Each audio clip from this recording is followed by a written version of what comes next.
Chapter 1. In Chancery. London. Michaelmas term lately over, and the Lord High Chancellor sitting in Lincoln's Inn Hall. Implacable November weather.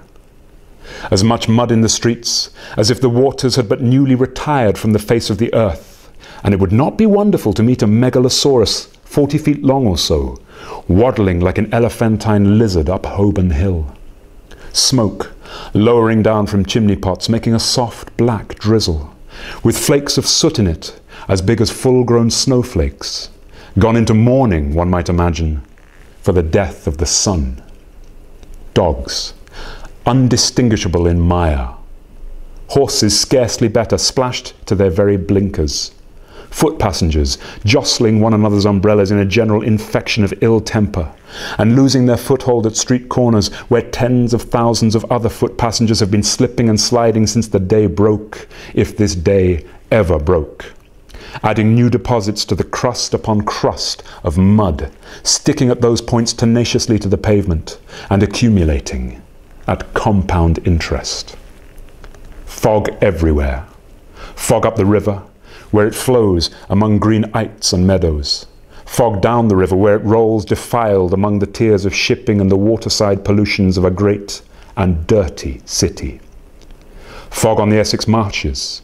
Fog on the Kentish heights. Fog creeping into the cabooses of collier brigs. Fog lying out on the yards and hovering in the rigging of great ships. Fog dropping on the gunwales of barges and small boats. Fog in the eyes and throats of ancient Greenwich pensioners wheezing by the firesides of their wards.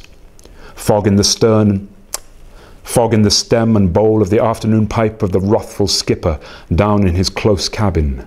Fog cruelly pinching the toes and fingers of his shivering little prentice boy on deck.